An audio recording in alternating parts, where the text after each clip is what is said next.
Ah, il y a plein de raisons pour lesquelles on contacte le CEP, que ça soit sur, la prise de recul sur sa situation professionnelle, de l'évolution en interne, évolution en externe. Donc ça peut être une totale reconversion, ça peut aussi être une recherche d'emploi, une création d'entreprise, une validation de diplôme. C'est compliqué d'être tout seul finalement dans toute cette réflexion. En tant que conseiller en évolution professionnelle, on est vraiment là pour tenter de dénouer finalement le nœud qu'il y a dans sa tête lorsque on a toute cette réflexion.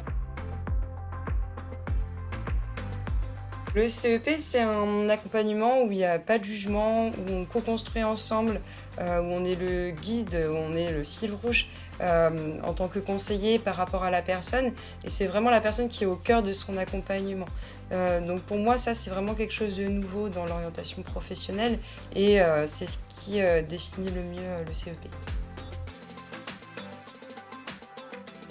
J'en ai un en tête d'une personne qui a toujours connu le monde du cinéma, qui dans les années 2000 avait fait un parcours de CAP projectionniste qui a vu au fil des années son métier évoluer, l'automatisation notamment de ses activités professionnelles.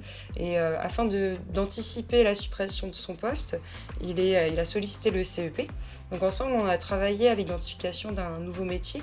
Donc cette personne a choisi le technicien système et réseau. Donc on a travaillé à l'identification d'une formation, également par la suite, réaliser des entretiens de simulation pour les entretiens de motivation avant d'entrer en formation. Il a été retenu sur une formation. Et par la suite, on a travaillé aussi à chercher des solutions pour les financements. La solution qui a été trouvée pour cette personne, c'est le projet de transition professionnelle qui permet donc d'avoir un financement pour maintenir le salaire durant la formation et un complément du CPF pour financer les coûts pédagogiques. Et aujourd'hui, cette personne, elle est entrée en formation et plutôt satisfaite de ce qui s'y passe.